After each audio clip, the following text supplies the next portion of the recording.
but how many decisions are being made in your business by people who are really too senior for that decision to be made? They don't, not only that, but they don't have all of the detailed knowledge. They might have had previous experience, they might be in charge of that department, but they don't have all of the knowledge right there to make a decision as to what to do. Hi, and welcome to Helping You Perform. I'm your host, Paul Teasdale. Over a career working with high-performing teams from across the globe, including 7 years working with Formula One team McLaren, I've learned a lot about what it takes to drive results. In this weekly podcast series, I'm going to be bringing you tips, tricks, and insights from the world of Formula One that you can apply to your organisation for your high performance. Enjoy. Hi everybody, and welcome to another episode of Helping You Perform, where I bring my tips, tricks, insights and stories from the high performance world of Formula One and beyond, and to help you put these things into practice and accelerate your own performance. I hope you enjoyed last week's episode 65, where I talked about this quote that I'd heard that I absolutely love, which is, "Slow is smooth and smooth is fast."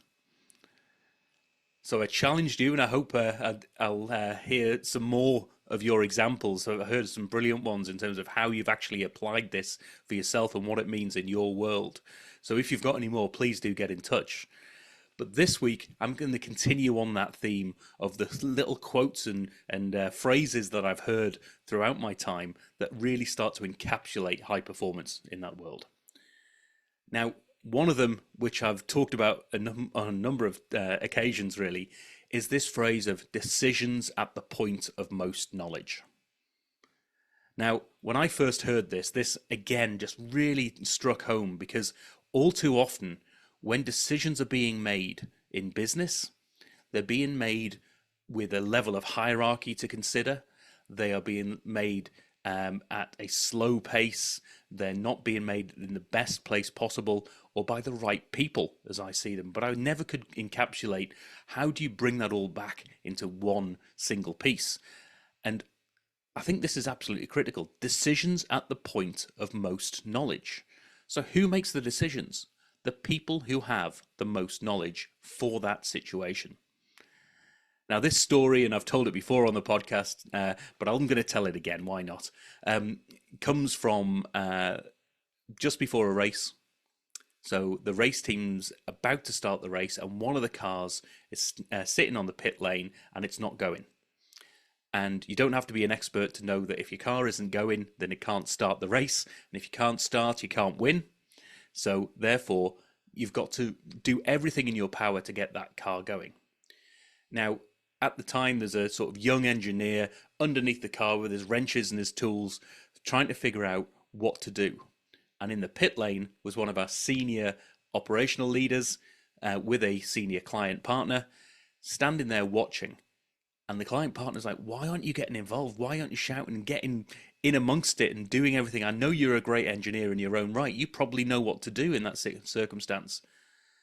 And this leader from McLaren said, "That's not my job. Even though I may have some knowledge as to the mechanics of the car, I might be a really good mechanic, and I was back in my day. My job is now to be this operational lead. And also, I don't have the most knowledge. I haven't been working on that particular car day in, day out for the past however many weeks or months. That engineer who is currently underneath that car has all of that detailed knowledge, and they have the situational knowledge of what's exactly going on and what's got them to that state with the car." So in terms of who decides what to do, there's no point in having a meeting and a hierarchical, right, I'm going to put this up the chain to see whether or not I need to fix this piece or that piece, whatever it might be. The person who has the most knowledge has the power to make a decision and to do what they believe is right. Now, I think this can really radically change a lot of the businesses that I've worked with. A removal of the hierarchy of unnecessary decisions.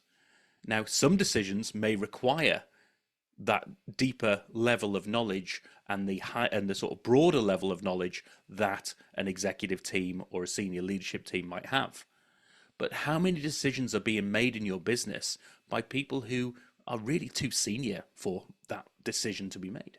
They don't, not only that, but they don't have all of the detailed knowledge. They might have had previous experience, they might be in charge of that department, but they don't have all of the knowledge right there to make a decision as to what to do. And if you can empower your people and set your business up so that people have the ability to make decisions if they have the most knowledge in that situation, then that can radically improve your performance. Not only in terms of the empowerment that that gives people, but also in terms of the speed of decisions and the sheer headroom that you can remove. You give yourself some more headspace as a leader by removing a lot of the decisions that aren't necessary for you because other people have the most knowledge.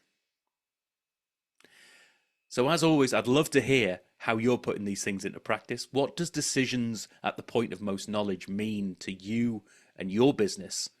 And how can you apply it to accelerate your own performance? As always, drop me a message, go to the website, find me on LinkedIn, and I'd love to hear your stories and how you're applying this so that we can share this knowledge and all accelerate our performance together. I'll see you in the next episode.